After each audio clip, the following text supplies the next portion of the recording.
From Berlin down to Saint-Tropez, Casablanca to No niin, tervetuloa nyt sitten ensimmäiseen viini- ja ruokablogin testaamasina. Tehdään tässä nyt sitten majoneesi ala Gordon Ramsay. Kaikki on nähnyt, miten Gordon Ramsay tekee tämän homman täällä Bamixilla, mutta katsotaan miten se tämmöiseltä kotikokilta sitten onnistuu. Mutta ennen sitä aina kuinka hyvää viiniä.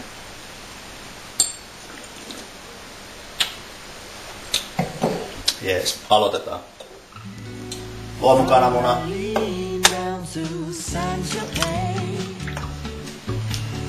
Noin.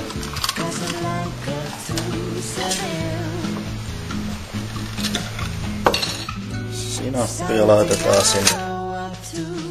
Iso sinappi tai jotain muuta.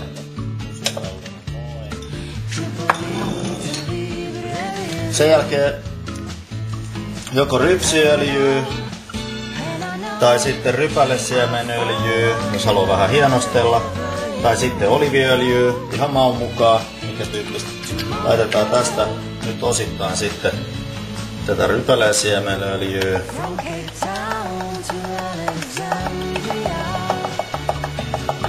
Noin. Heitetään vähän rypsiöljyä perään. Niin kuin huomaatte, niin mä heitin tonne kokonaisen kananmunan, en pelkkää keltuaista. Aha, se olikin avaamaton purkki vielä. Sitten heitetään vähän sitä. Siellä on noin pari desiä sitten kaiken kaikkiaan kamaa. Kirkka valkoviinietikkaa tai valkoista balsamikoa niin kuin tää on. Sitä oli just se semmonen vajaa ruokalusikka. Sitten heitetään suolaa perään. Eikä tässä paljon oikeastaan sitä muuta tarvitakaan. Otetaan Bamixi. Ja sinne mä oon laittanut valmiiksi tämmösen, tää on helppo ottaa irti, tämmönen terä, missä on niin pienet tommoset niin aukot ja muuten litteä terä. Sitten me laitetaan se tonne painetaan paikalleen.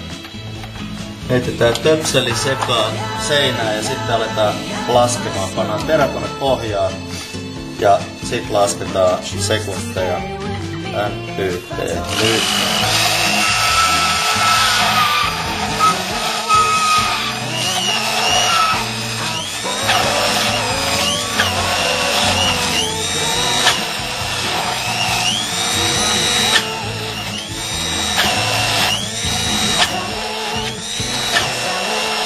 Nyt periaatteessa meillä on tällainen pieni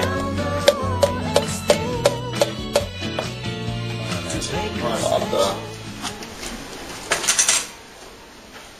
Eli ton näköistä se on. Aika hienon näköistä. Aivan. No niin, eli tuli todistettu, että tällainen kotikokkikin pystyy tekemään tämän maailman helpoimman majoneesi, ettei se pelkästään Gordon Ramsay osaa näitä tehdä näillä koneilla. Että kyllä tää oikeesti tää kone toimii ja hyvää majoneesia tulee todella helposti. Et ei muuta kuin tekemään, ei tarvii enää ostaa kaupan majoneesejakaan. Hyvää illan jatkoa, mä rupean tekemään remulaadikastetta. Moi!